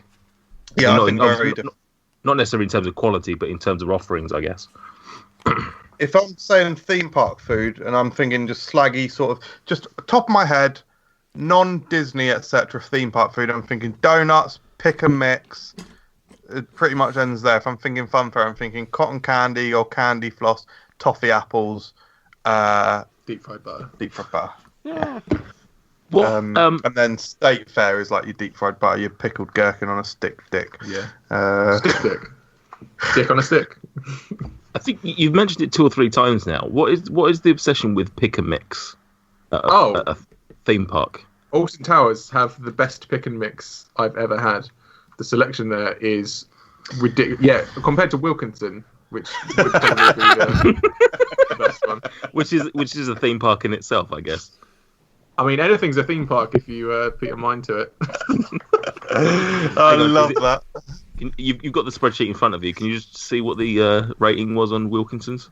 Wilkinson is at number 4. This is like, get it right. This is just giving me an idea. Just below Erotica Land. when I've got children, Claire and I are going to win Best Parents Award because week 1. Well, first of all, we'll set the ground rules. We'll say, right, we're only going out 3 times a year. Week 1. I'm having a kid. You're talking to the baby. You're looking at the baby and go, baby. Understands everything you're saying. Week 1, right, okay, we're not going here. We're going out 3 times a year, right? First time I'm taking him out B&M Bargains. Second time I'm taking him out Wilkinson's. Third time I take him out maybe up down QD or something. Bloody Joseph Fritzl over here. Basically, just like start the bar ridiculously low and just get so slightly higher each time, and then they'll only want to go to Disney World when they're like 80, and you'll be dead. Do you hear that, Nate? He says you'll be dead. So, no invite for you to Disney World. Not the first time.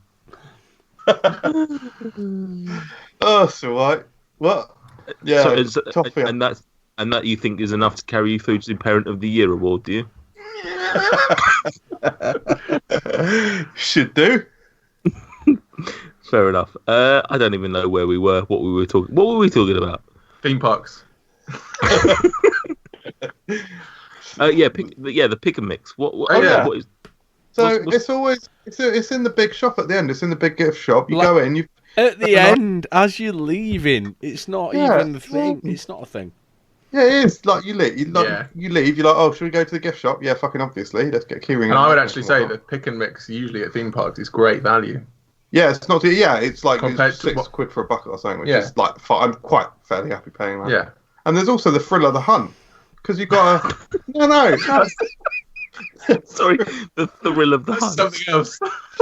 As Joseph continued. That's after he gets the pick and mix and goes to the car park. No, it's cramming it in. It's thumbing it in. It's seeing how many. Cramming it in. It's seeing how many you can get in. You stick it in. You get your big curly worm. You stick that and like sort of hammer that in around the base of it, and then you want to fill up with little things right up until the rim, and you want to pack it all in. So you just got your little noodly bits hanging out the side, and then you put the lid on. Thank you for explaining to us how pick and mix works. Yeah, I don't know what to add to that. So that is a genuine tradition of yours, is it? I don't do that often, actually. No, I'd probably do it one in every 2 theme park visits. Is it pick and mix or picking a good mix? Oh, nice. Yeah, have you done a vlog on pick and mix? Because I feel like that's something you probably should do. You guys did one a few years ago, didn't you? Like, your favourite ones with gossip. No, but I'm talking about like a vlog where he actually shows people how to do a pick and mix. Right. Oh, okay. An on-site pick and mix. Sure. What else you got on theme park food? Here's one. You know, like one of the biggest differences between English and American KFC is American KFC does the mashed potato thing. Yes. I'm fairly certain that Alton Towers KFC, going back 20 years or so, used to do mashed potato. They still do. It's not KFC anymore, but they do. It's not KFC, but the fried chicken place by the Smiler in Alton Towers definitely does do mashed potato. But it's not KFC. No, it's not KFC. Yeah, they lost the license. But it used to be a KFC, and it used to do mashed potato. It definitely used to be a KFC. If you say it did mashed potato, then I believe you, mate. But, I mean, it did. So yeah, I just fucking said I believe you, and I said mate at the end. Exactly, in a passive aggressive way, like you do, mate. It was in a friendly way, mate. No, I understand that, mate. Right. I'm glad we're clear, friend. Okay, pal. Sorry. All right, buddy. Okay, boss. Boss. Ooh, oh, big bad. Oh. This is like middle class arguments. We're just seeing how nice we can be to each other.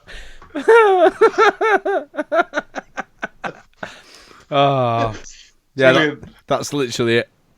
KFC Alton Towers has got mashed potato. You know when I said I've got nothing to say about theme park food except for one anecdote. That was my anecdote. Really? Probably the weakest thing you've said. One Quivia has bust out some absolute bangers. Oh, I also once what's the little like the naff theme park in Southport called? It's called like Pleasureland or something. Adventure Island. Might be Southend. No, Southport. Oh, Southend. Grow up in Essex, as if.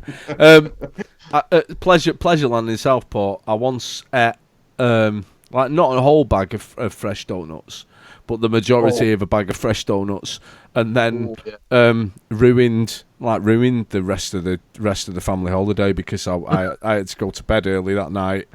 Couldn't Spend the rest of the holiday looking for that pie of fresh donuts again. just ill as anything. Oh no! Oh yeah, it ruined me. Like were they literally cooked fresh? Because we went to Winter Wonderland, obviously a few months ago, and they say fresh donuts, but they're not fresh. They were just warmed after they'd cooked them hours ago. I think they were fresh. I think it was just too much grease, maybe bad grease. Yeah. Retirement grease. What grease? Grease 2. Grease 2. Cool Rider. I mean, Grease 2 is one of the few films that stars arguably a bigger star than the original. But what? You just say Would you not say Pfeiffer's a bigger star than Olivia Newton-John or John Travolta and Michelle Pfeiffer? Or she in Grease too. I only saw it before I sort of knew who these people are. Yeah, Michelle. I would say, arguably, in terms of sequels, it's got a bigger. Someone who's gone on to be a bigger star than either of the stars of the original film, but fails to improve upon the original. Yeah, fair comment. Yeah. I did not know there was a Grease 2. What? Wow. What? Get Get out, David. What? Wow, 4.3 rating on IMDb. I'll definitely watch that. Rich, Rich, can you please summarise the movie Grease 2 for us, please? So, the car crashes back to Earth in a horrific accident. They both have facial reconstruction surgery, which is why they look different. And then the rest of the film is just the woman looking after the guy because he's become super obese because he just can't leave his house because he just keeps singing and he can't stop. And it's called Grease, not in reference to the hair gel. He's bedbound and he can't stop eating donuts in Southport. And then they get in a bus at the end and it flies off. Wow. That's so accurate. So accurate. The thought of Grease 2 starting in a horrific car accident. As Danny and Sandy crash back down to Earth. Yeah. How Grease 2 should have started. Yeah. Good times. Brilliant. I might try and animate that. I won't. But just going to nip for another week. Hang on. Carry on without me. It's fine. I've got literally nothing to say.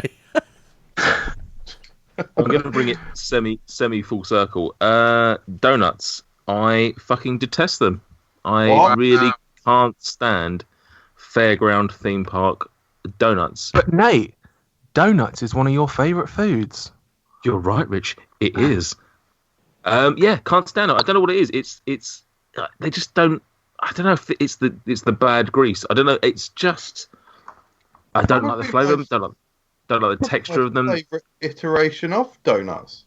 Oh, revolting. I see where it's coming from. I do enjoy half of one of them because it's Tony's go-to fairground or theme park treat. My go-to fairground treat is definitely candy floss. Correct. So yeah, I have like half a donut of Tony's, but yeah, I couldn't eat. I couldn't eat more than one. It's just too sickly for me. They're just over fried. They just have this really horrible fried flavour that I just cannot stand. And unless you eat them while they're hot, if you let them go cool, they're just dry. Yeah. Even then, I'm just not a fan. Like you, yeah, candy floss or love getting a bag of cheap honeycomb, chocolate coated honeycomb. Nice. Just like getting those cheap bags of them that are like £1 that are nowhere near as nice as a crunchy bar. You know what I do hate though? Flavoured candy floss. Oh, really? Yeah, like when it's like blueberry flavour, I hate that. I don't mind that. Yeah, I don't mind it. Stuart, I was just telling the boys that I hate those donuts that you got sick on. Oh! I mean, I still love them. Yeah, correct. They're delicious. Yeah. Why? No. Sorry, Rich is for some weird reason just scrumpling packaging up against the mic. Yeah, sorry. Don't think correct, Stuart. Theme park donuts are brilliant. Claire loves them too, so she's my wife. Taylor. My wife. So she's there. Correct. Right. If anyone, I'd just like to say one quick thing that Magic Kingdom has: cheeseburger spring rolls. That's a weird thing, but we'll be trying them when I go back. Sounds delicious. Yeah. Would want in my face. Yeah. And you can look forward to Rich's clips on that on the FRUK show. In a few months' time. Would you do that? On your honeymoon? No. Yeah, fair. Fair Love enough. that. Unless anyone else has anything, Michael, have you got social media? You know it, baby. You got it, baby.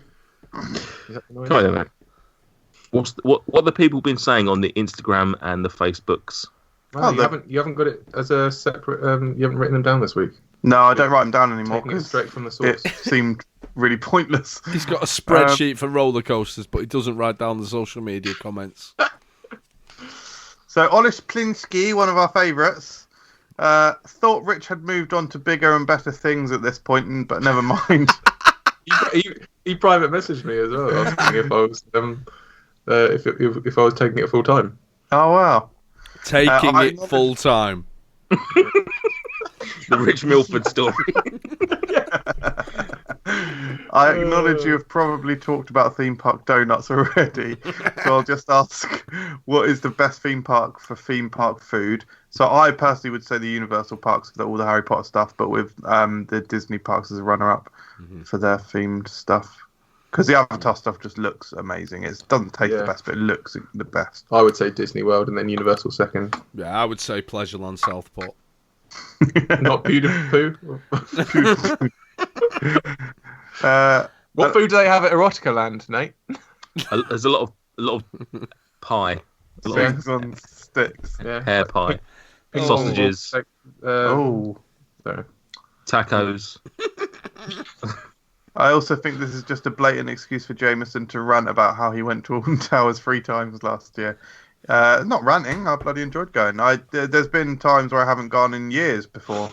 And yeah, I went 3 times last year. I bloody loved each visit, actually. And how many times did you go and see Stuart? Also, Rich, your cookies are well tasty, mate. Cheers for the podcast, boys, and keep smashing the diet flex, Nate. Yep, you can hear me smashing the diet with my 2 cookies tonight. Smashing it right out. It never happened if you edited that bit out. That's very true, yeah. Also, do you guys rate that nitrogen ice cream at Thorpe Park? I think it's pretty overpriced. Yeah, I agree. Shit. Yeah, it was all right. Yeah, actually, I think it's really nice, but it is overpriced. Yeah, it is nice, but it's way overpriced. We had it just after we went on the Darren Brown Ghost Train ride, which is one of the shittest rides I've ever been on. Yeah, and it kind of made the day better. So maybe it's a nice palate cleanser. Yeah. Why is it shit? Is it just a VR ride or something? Oh, it was just awful. Yeah, it's really badly executed. The VR isn't very good quality. I wasn't overly looking forward to any queue because I'm not really good with scary stuff like that anyway. And there's a few signs while you're in the queue saying, just so you know, you have to be okay with people touching you in this ride or something whilst you have the thing on. And I was just expecting like someone grabbing me while I didn't know, and I was just like, Yeah, and in reality, what that actually referred to is at one point there's like some demons that are walking by your feet and like lashing, like the tendrils lashing out everywhere. But in reality, what actually happens is a staff member runs past everyone and literally just touches your leg with the hand, and it feels like a staff member's hand touching you. It doesn't feel like a tendril. In the middle of the ride, you get off of the ride, walk into an alleyway, nothing happens, and then you walk back the way that you came and get back on the ride. It is a fucking shit experience, and I detest it. And the fact that it costs something like 15 million and we could have had the world's best ghost train if it was just a conventional ghost train breaks my heart. Mr. J.S. Carter says, amazing topic. Have any of you tried butterbeer? What did you think about it? Would you like it to come to supermarkets, or should it be left as a theme park / studio tour only item? I'd like to see it in supermarkets as like an end of cabinet sort of thing, like a for real milkshake. I think it should be left in theme parks. Yeah, I think it works better in a themed environment. If you haven't tried butterbeer, what fictional drink or food would you like to come to life at a theme park? Well, I have tried it, so don't need to answer that question. And when he says come to life, is he animated as like a human being? Yeah. Or what? I'd just like to see more Harry Potter stuff. I think butterbeer, before they did it, was one of the, because the butterbeer in the books is described in the best way. Wow. It doesn't taste anything like what they describe it as in the book, like a warming yet cold thing. But I can't actually think of anything else I'd want to try from anything kind of anime. Maybe something from Adventure Time, because that shit is crazy that they come up with in that. Yeah. But butterbeer for me is the tits. Do you remember what was the drug called in RoboCop? Was it Nuke? Something like that. Yeah, that I'd try that. Oh, The drug. fair enough. Vice. Bong Lungs went to London Zoo once, was dead, and can you count Black Gang China as a theme park? Definitely, it is a theme park. Don't like roller coasters or fast cars. Oh, that's interesting. Congrats, Nate, losing the weight and winning the cup. I still want to try those M&M's cookies from Richie Dab Baker, but he's made weed cookies for MJ. Lol. Incorrect. Made them for yourself. Teleblaster says, which is of course is Stuart Bullock. Isle of Wight represent. Good theme park knowledge. Foodie Finds 12 says it's an absolutely dead thing in reference to Olish Plinsky. Finn Rogers, MJ's top 3 roller coasters, already covered that. Also, if MJ farts on a roller coaster, in theory, does that make the ride faster? Did you mean to write farter?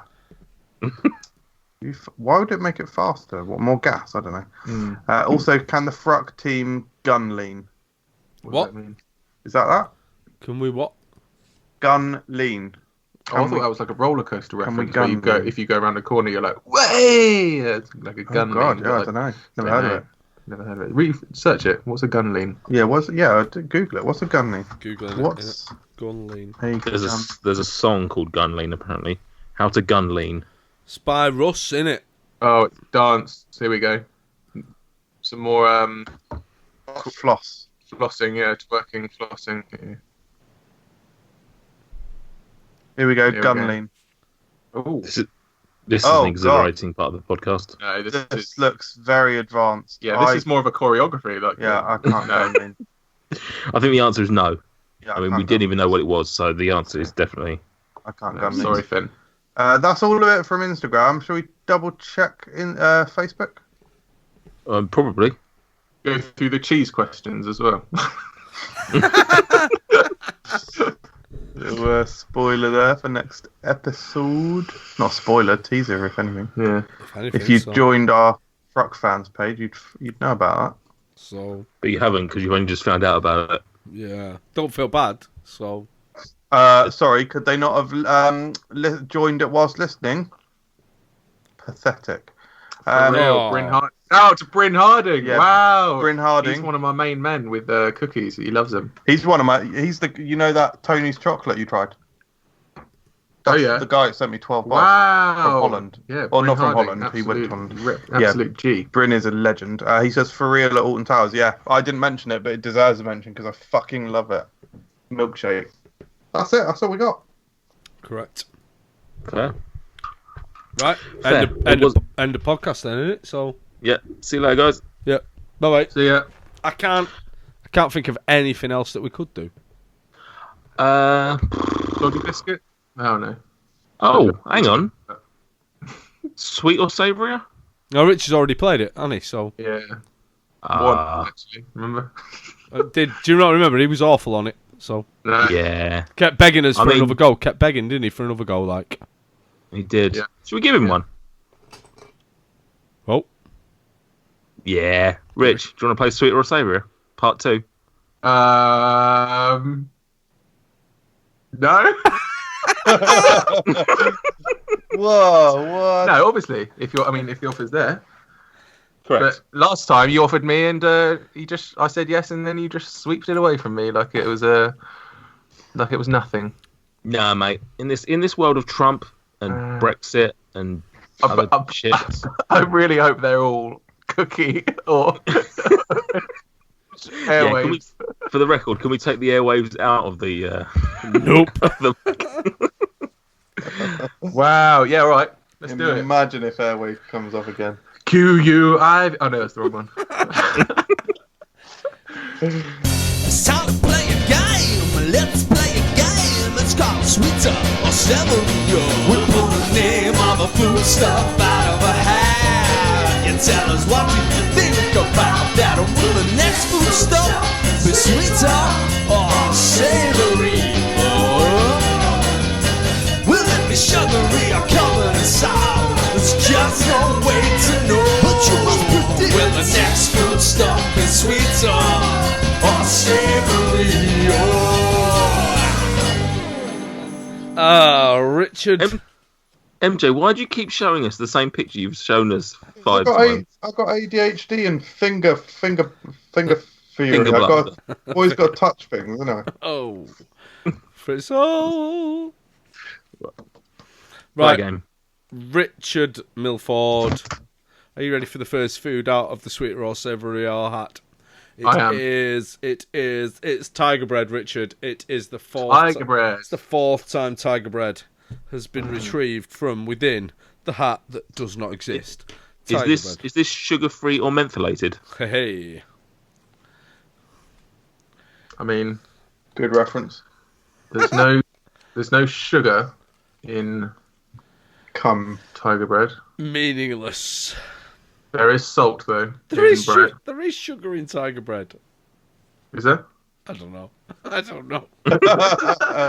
There might be, yeah, because I suppose it could count. Is that the caramelization on top? Is that the sugar? There's definitely sugar in it. So anyway, I'm going to say savourier. I'm going to savourier than Tiger Bread. We have. You see that is sriracha, Richard. Also the fourth time out of the hat, and it is savourier. No, still never had, so can't tell. Oh. What? Are you too scared, Nate? No, I just genuinely have not really had the opportunity to have it. Oh, mate, I actually have quite an unhealthy addiction. Like, it goes on most foods that I eat. I eat a lot of sriracha.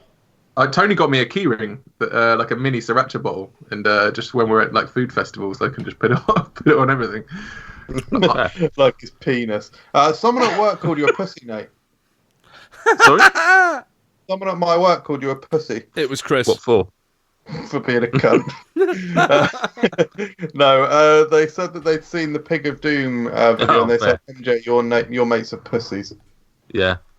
And to be fair, I have since had it after that review, and it was nothing to worry about. So, and I know there's no video evidence of that, but I can confirm that it was, absolutely fine. Rich. Yeah. Sweeter or savourier? Sweeter. Sweeter than sriracha, Richard. It is. Boom! It's Nutella. Boom! Ooh, going well. Second time out. You're on 3. Yeah. Good times. Joint highest of this current run. Is this a new one of the year? We make it up as we go along, mate. Don't worry about it. We're gonna go savourier. Savourier than Nutella. It's bacon. It's bacon. Oh, wow. Absolutely smashing this. This is a run. Sixth time out of the hat. We are on it.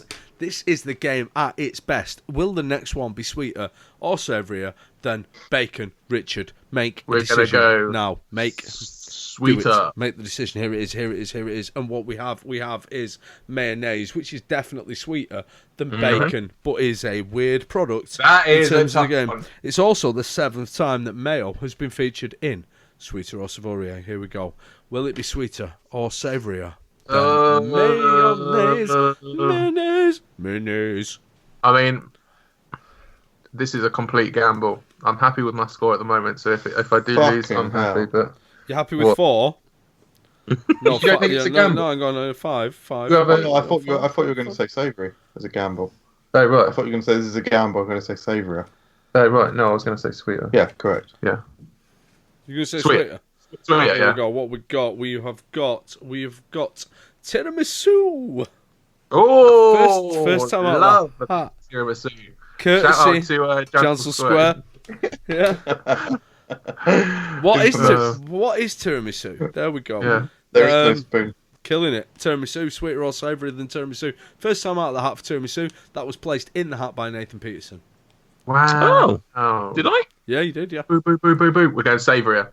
Savourier than tiramisu. Here we go. We have got... Boom. We've got the original Pringle, which is definitely sweeter. Definitely savourier than tiramisu, and that's the 3rd time. Talk about an absolute comeback. Oh. This is a strong run. Don't call it a comeback. I'm going to do something really controversial here. You're going to go savourier. You're hoping for airwaves. Sweet. Here we go. What we got? We've got a Margherita Pizza. Ooh. Oh, what did you say? Sweeter? He said sweeter than original Pringle Margherita Pizza. Oh yeah, definitely. That's definitely sweeter. Yeah. Tomato sauce, isn't it? Yeah. Nathan? Yeah? I'm gonna go. Yeah. I'm gonna go sweeter again. Yeah. Sweeter than a Margherita Pizza. We've got a... Ooh. Fruit might have killed it. Quavers? Oh, no. Yeah. Yeah. So, Second time out of the heart. Let me count these things. Uno, dos. Do you remember when I started counting in Spanish and then realised I don't really know how to do it? Uno, dos, tres, cuatro, cinco, seis, siete, ocho, nueve. Nine. Wow, that's very 14. good. That's pretty good. I'm happy with that. Yeah. Joke's on you, though. Editing that out. Never happened, mate. Here we go. So... Yeah. Editing it out. Is that real? That's just going to cut in the Airwaves Maryland version of the game. Good. Is that true? Find out. How many? Out of interest, how many food items are there in the flat cap? Because one day someone has to get through all of them and be many. Okay, that is quite a. What is that, like 25 or something? No. Right, one. More than that. Two. In Spanish, please. 5, 5, 6, 7, 8, 9, 10, 11, 12, 15, 16, 17, 18, 20, 21, 22. If you're listening at home to this, may I suggest that you just pig around on your phones a little bit, because that's what Rich and MJ are doing. 23, 24, 25, 26, and 27. This part of the podcast reminds me of the program Just 30. Tattoo of Us. 32. But the opposite way round. 34, 35, 36, 37, 38, 39, 40, 41, 42, 43, 44, 45. There are 46 items in the hat. Blimey. We'll get there. We'll get a 46 run one day. 9's pretty good. Who's on the next podcast? Flemmo. Can we say that? Or yeah. I mean, if you're part of the Facebook group by now, then you will have seen at least his image. Charlie Cheese by Fleming, isn't it? Oh, Flemmo. Yeah, looking forward to that. That'll be a good one. Who is that? The flamethrower. Hang on, you're not subscribed to Charlie Fleming? No, I don't think I am. Oh, fuck! Change that. Charlie Fleming, I'll tell you what, I'm going to subscribe to him right now. YouTube brilliant. or man, RedTube. What Charlie does mainly is makes liquids that were previously not hot. He makes them hot and sees what they're like. Charlie Fleming, which one are we going for? The one that has 3.6 thousand or the one that has 18 subscribers? This guy here. Sweet. The one single result that showed at the top of your page. There's two, mate, actually. Well, there's one highlighted in there. Well, I suppose, actually, you're right. One has 5 videos with 18 subscribers. One has 22.4K videos. We're all raving about the guy with 18 subscribers. You might love a bit of BMX now and then. Oh no, we need to get the other Charlie Fleming on as well. As a matter of course, we need to get the BMXer from Edinburgh, so Kelly might know him. He rides motocross. Anything with engine or wheels, it's mine, he says. Oh no. He does film in portrait though, so that's almost certainly written him off. Yeah, he doesn't look very. I don't know how to say it. What? Anyway, we're not trolling, are we? So. No, I'm joking. Anyway, he looks. It looks lovely. What's going on, mate? It's been. Yeah, thanks for having me, lads. Yeah, I think that's everything we got, isn't it? Yeah, thank you very much for coming on, Rich. Welcome. Obviously, you and I will have a real conversation going forward, as will all of us. But good luck with the business. Thank you very much. Thank you for the kind words on the cookies I sent. Welcomes. They hopefully will be featuring at our wedding. Wow! Fucking good point. news. We never actually mentioned that you are getting married in. Yeah, we're going to have a cookie tape. 7 Hang on. 7 weeks from now, something like that. You're getting married? 23rd of March. Why, yeah, that's correct. Why haven't you had a stag do? We did have a stag. What? You were invited. What? You were invited, mate. What? You're invited. What? You're invited. Oh. Fine. Why didn't you accept my invite? You didn't invite me, so... I did. You didn't? I told Nate to ask you. Oh. Don't worry, mate. You can come to my next one. Oh, sorry, Tony, if you're listening. Brilliant. Because it means he doesn't have faith in your marriage. Explanations. Mansplaining. Which is when a man explains something. Yeah. Yeah. True. I'm mansplaining and manspreading right now. Oh. Double man. Actually, urinating as well. Oh, can you not urinate on my carpet? It's weird. Yeah. If you're listening at home and if you haven't either bought cookies or at least wished Rich and Tony a fantastic wedding, then you're an arsehole, basically. Thank you also very much to Stuart and Michael Jameson for joining me. Correct. Good, love it when I thank you for coming on and you guys just sit there in silence. It's brilliant. Thanks for having me. Thanks, you're welcome, Rich. At least you know how to play the game. Thank you. No, too late now. Well done on getting through your period of busy time at work, Nates. Thank you. Well done on the league. So, thank you. Well done on the weight loss, Nate. Yeah, absolutely. Can I just say, absolutely smashing it on the weight loss. So congratulations on that. Oh, it's only 3 stone in 3 months. I mean, there's nothing to really brag about. Well, if you look at it, like, I mean, that's like a small child. So A fairly large child, actually. Well, not you asked my mum that, so. Lovely full circle reference there. Bringing it round. Yeah. Awesome. Thank you for the listeners to. How much weighs a baby? 3 stone. Oh Christ! It's like bloody Stargate. No. How will I be able to recognise your mum at Tony's wedding? She's the woman that can't walk. Yeah. She's the one with no legs. No, she's in a wheelchair.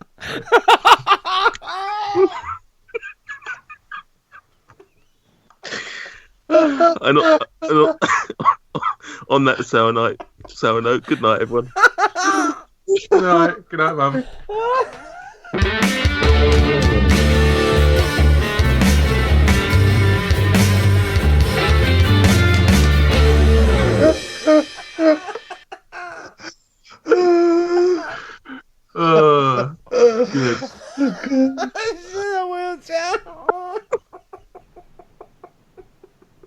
Good. Talking about Rich's mum's vagina is top quality banter. Oh, Top quality banter. Tag me in this on Facebook. That was fun.